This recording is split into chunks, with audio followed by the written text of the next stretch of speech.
was gonna hurt you and us, and I fixed it. We're gonna be together now. First things first, everybody should know that Love Quinn is out of her mind, okay? But she ain't crazier than Joe. Now look, I am not gonna come up here and tell y'all that Love deserved better. Because no, Love is a nut bitch who voluntarily, enthusiastically wanted to be with a serial killer. And she too be slaughtering bitches on a whim. So she definitely doesn't deserve better. However, between her and Joe, she was still wilding the out. Oh my God, I can't even lie. You know you gotta be a wild bitch to give Joe a run for his money. But she really was my bitch. And Joe ain't appreciate her none at all. Like he really thought that he was just gonna come up on a ride or die serial killing shorty any old way up. Man's killed off his one true queen only to be angry his next wife wasn't her. Ain't that some shit? Love around and became the star of the show because Victoria Pedretti, who played Love, did not come to play. That bitch acts her ass off. And that is saying a lot because Penn Badgley is phenomenal as Joe, especially in the last season. But the way that Victoria plays Love is so incredible that the bitch don't just steal scenes, she steals the show, the season, to the point where this bitch gets killed off in season 3, comes back for a single scene in season 4 when Joe hallucinates her, and it's easily the best scene in that entire piece of shit season. If evil sons of bitches deserved women who would love and grow old with them no matter what, then that's what Joe could have had with Love Quinn. But as many of the you viewers fail to understand is that you can't take the stated desires, goals, and intentions of a serial killing monster at face value. Joe does not truly want anything he tells us that he wants. It was never what he leads fools to believe in season 1 and what we know by season 5. But season 2's introduction of Joe's relationship with Love, that relationship shows us that Joe would continue being a monster even after getting everything he asked for. Nevertheless, unlike Guinevere Beck, we cannot blame Joe for Love's fate. My bitch brought it upon herself. So without further ado, here is the downfall of Love Quinn. Roll the theme song, Aaron. Black independent, strongest in women. It's Olay, it's Olay, it's Olay, it's Olay now. I know that I'm worth it, so make sure to listen. It's Olay, it's Olay, it's Olay, it's Olay. I think it's worth saying that Joe never liked Love the way that he liked Beck, okay? He was obsessed with Beck. He's never pressed for Love or stalking and murdering to be with her like he was doing for Beck. Joe and Love meet in LA where Joe's fled and assumed a new identity after killing Beck in New York City and pinning the murder on her therapist, Dr. Nikki. He stumbles into a store named Navarin where he gets a job helping with the books, of course. And Love is the chef whose parents also own the place, while her twin brother 40 also works there doing nothing of value. From the moment Joe and Love meet in the store, it's Love that's pressed. Joe barely says 2 words to this gal before she's staring at him with the same crazy eyes Joe gave back at Mooney's bookstore when they met. Then from there, she's the one continuously trying to advance a relationship with him. They kiss one time and my girl's crazy comes out completely. She tries to make him meet her friends, and when he bails, she ambushes him. Then Joe actually tries to keep the relationship platonic, and look how intense this gal gets. Please imagine a bitch you met at the grocery store turning up at your crib like this because y'all kissed once and you told her you wanted to be platonic. I don't know you. Yet. You don't know me. Yeah, well, apparently, because I thought that we we kissed. Well, This is not a good time. This is not good timing. this is about your ex, isn't it? Yes. No. She really hurt you. I can smell your shampoo, and nothing you're doing is making it easier for me to see you clearly. But guess what? My husband hurt me too. Among other things, by dying. So, I understand why this is hard for you. But it's also why I just say things now. You know, because there was things I was waiting to say to him. And I don't know if this is just a fling or something more. But either way, I think it's a mistake to do the bullshit thing that you're doing. No, it's not bullshit. Yes, it is. Then look at how she reacts when the man who's already told her he wants to keep it platonic doesn't kiss her back. You know, well, it's pathetic. Anyway, try it. I'm sorry. I am so sorry. I did not mean for this to be romantic. Are you kidding? I mean, look at this. Are you a sociopath? I mean, I told you, I'm trying to not hurt you. and I told you that's stupid and giving me 0 credit. Okay, I don't care what you think you are. I care about your actions, what you do. And these mixed signals, I mean, peak shitty. All of this should have told us that Love had was a no good just by how intense she was carrying on and acting towards Joe, just because she felt like they had a spark that he was obligated to act on. But if we weren't sure, we should have known that Love had at least a few screws completely loose and rattling around in her head when Candace told her Joe's real identity and that he tried to kill her, and all she was mad about was that Joe lied to her. She just moved on from that information, simply started calling him Joe instead of Will, told Candace to get ghosts, and started focusing on how to make Joe jealous. I don't know why more alarm bells didn't go off in all I had at the time that Love was the last done daughter of crazy, but child, she starts sleeping with this rip who was her dad husband's best friend, which should have again been more proof that something ain't right but this gal. But back to my earlier thesis about Joe not giving half as much of a about Love as he did back. You would have never caught Joe in a million years curving back, putting her in the friend zone, or allowing to in front of him to live. When Joe first meets Beck, he didn't give a that he just finished burying Candace in the woods. He ain't let that get in the way of him being with Beck. Even after Beck done leave him and he done moved on to Karen Minty, he still ain't let a little thing like having a girlfriend get in the way of being with Beck. But with Love, he's like, nah, well, I did just kill Beck. Maybe I should be single for a while. The moment Joe saw Beck Benji, he decided he was finna pack Benji up. But Love was flaunting old boy in Joe's face, and Joe ain't made no real substantial steps towards even hurting this, let alone murdering him. Joe was actively trying to take all Beck friends out the game, but he could barely be bothered to even meet Love's friends. Love was way more into Joe than Joe was ever into her from jump. And that's really what the fundamental problem is here. The way we do finally realize that Love is truly Joe's twin flame is when Candace's stupid ass, and yes, I say stupid, because there ain't no reason why if you survive and burying you alive, trying to kill you, you're gonna start trying to follow him and infiltrate his circle with no weapon or defense. Like, bitch, go live your life. But anyway, when Candace's stupid ass thinks she's finally trapped Joe, she's literally caught him in the cage with Delilah's dead body. Instead of calling the fucking police, going live on Instagram, recording it, taking pictures, sending it to somebody, running away, anything else, what this bitch did was call Love, because for some reason she just so pressed to prove to Love that she wasn't lying about Joe.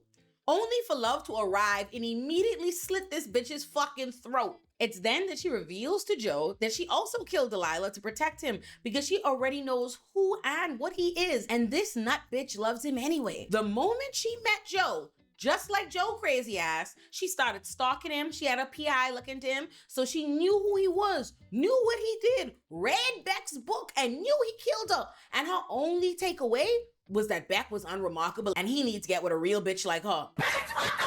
We also learned that neither Candace nor Delilah are her first kills. This bitch killed a maid that had an inappropriate relationship with her twin brother 40 when they were kids. But she left 40 to think that he committed the murder, causing him a lifetime of trauma and substance abuse issues that everyone thinks Love is so supporting him through, but really she's the cause of it. Yo, I remember the first time I watched this, me and the rest of Twitter lost our minds.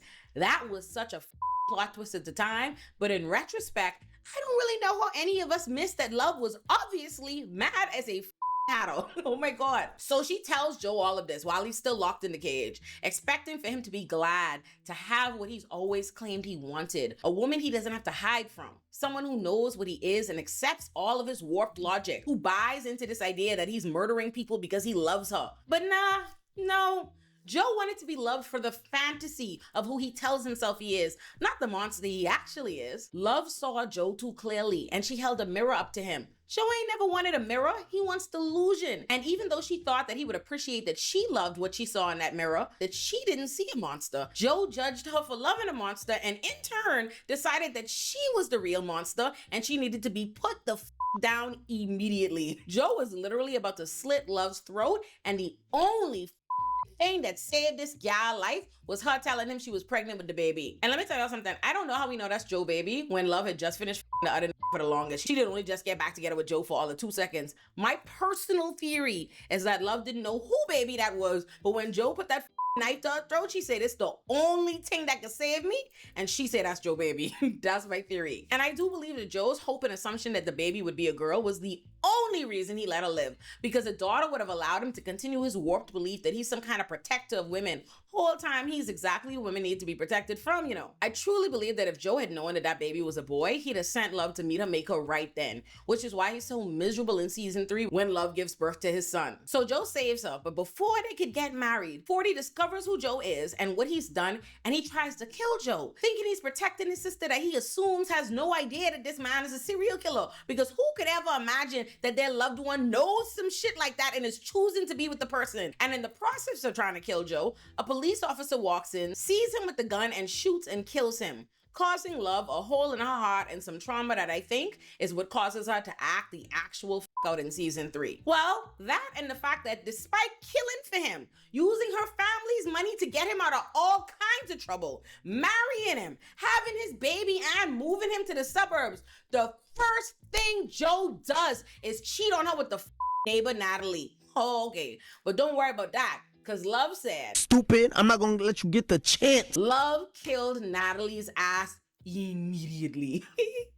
And from that moment on, Joe and Love are fighting for their lives because they can't trust what each other's crazy ass might do. So then they try going to couples therapy. But what's that gonna do for two serial killers who neither like nor trust one another, nor can they tell the truth to the therapist? And as they're struggling trying to deal with their marriage, Natalie's husband, their next door neighbor, is trying to find her and what happened to her. While he's trying to do that, his son Theo is home from college and infatuated with Love, who loves the attention in addition to the fact that she misses feeling needed and taking care of her brother 40. So Theo becomes a way to kill two birds with one stone. He makes her feel wanted, which Joe and his cheating ass doesn't make her feel, and he's a young boy going through a bunch of shit, being a little bit of a up in college, so he also allows her to try to fill the void she feels from not having 40 to look after anymore. And Theo's feelings for Love triply benefited her because she could get him to feed her information about his dad's investigation so she could make sure that he wasn't on to her and Joe. And poor little Theo was too infatuated to be suspicious of Love. Shoots. Infatuated is an understatement. Theo straight up say he was in love with Love. So it should surprise no one that they start fucking, which I do not approve of in theory because that little boy was probably like 21 and Love was probably like 30. But I do understand why she was drawn to Theo, and the chemistry between the actors was definitely there. I'm sorry, I can't even lie. Shoot me with your big gun. Theo and Love was cute together. Sorry. I know, I did not give a that she cheated with Theo after murking Natalie because Joe cheated, because Joe was still busy cheating with Marianne, a recovering addict and single mother who worked at the library. Joe, let me tell you something, the nerve on Joe be out of this world. So I wasn't mad at Love for that. What I was mad about though, was her caging their friendly neighborhood anti-vaxxer for no reason. One thing that I gotta give Joe, he and Love might both be killers, but my girl was moving reckless as wanting to answer every single problem they had with murder and expecting him to clean it all up season 3. However, the problem is, Joe had such a problem with Love being on this type of time in season 3, but by season 5, he's mad as that his second wife, Kate, ain't on that type of time. Anyway, Joe and Love's baby, Henry, ends up getting real sick, and they have no idea why until the super nice guy in their neighborhood was buying pastries from Love's bakery and decided to apologize to her for getting Henry sick. He tells her that he's really sorry and that Henry probably got it from his kids because he don't believe in vaccinating them, which propels Love to promptly bash this upside the head. And I get it. He put her baby in the emergency room. My girl lost her cool. My thing is this. Would have understood that. There was no reason to put him in the cage and turn it into this much bigger thing where you've kidnapped him and you need to figure out what to do with him now, or if you need to kill him and all this mess just to avoid what? The worst case scenario of Love hitting him in the store would have been he told the police and they arrested her and charged her with a misdemeanor at most. That at no point would have ended in jail time or a criminal conviction. But that wouldn't even have happened, especially considering Love's family resources and the fact that she's a white lady in the suburbs with no criminal record. But more importantly, if Love told the police or the public or the community that she hit this anti-vaccine jackass because he almost killed her baby, everybody would understand. Nothing about that situation warranted Love to worsen matters by kidnapping this and caging him. And what's nuts though is that Joe's equally crazy ass was proud of her because in his nut ass mind, the other option was to kill him. Whole time, the real option was to simply deal with the minor fallout from assaulting him. You would think motherfuckers who get away with murder regularly would understand how minor the results of the situation would be by comparison to the real issues that could be on their plates and just hold that L. That's so minor, but no. They caged the man and pressed him about his life till they end up causing him to kill his self. Then they go ahead and frame him for Natalie's murder. But because Joe cannot stop cheating, and Love know her man and she refused to let him go. When she and Joe decide to basically have a sex party with Carrie and Sherry or foursome or something, when Sherry's riding Joe, Love sees that instead of looking at her, his eyes are closed, and she knows that if this looking at her, he thinking about another woman. So she immediately puts two and two together and screams the safe words to stop the sex. Then she takes Joe downstairs where in a blind fit of rage, her reckless, goofy ass screams out every crime they've committed for Sherry and Carrie to hear, forcing Joe and Love to have to run them down and put them in the cage. Then when Theo happens to discover Sherry and Carrie in the cage, before he could free them, Love comes back. And despite the rapport that Theo thought they had, my girl bashed him over the head, sending him flying to the bottom of the stairs, and she leaves that pool of his own blood to die before heading home with every intention of killing Joe and Marianne's ass. Okay? Marianne was literally about to meet Jesus, but she lucky that Love have a soft spot for mothers. So when Marianne's daughter pops up, Love decides not to kill her. And instead, she warns her about Joe and tells her to run away. Unfortunately for Love though, Joe does not have any such soft spot for mothers. Okay? Not even the mother of his own child. Because right when Love thought that she had the drop on my boy, she was about to slit his throat when Joe injects her with the same lethal paralytic Love used to kill her first husband. Yes, you heard me. She also killed her first husband. But in her defense, it was an accident that time. So she say. And just like that, Joe takes our girl Love out the game. But not before she can remind him that Henry gonna know exactly what the he is. So yeah, Love was a nut bitch, but she was a star. Please, I'm a star!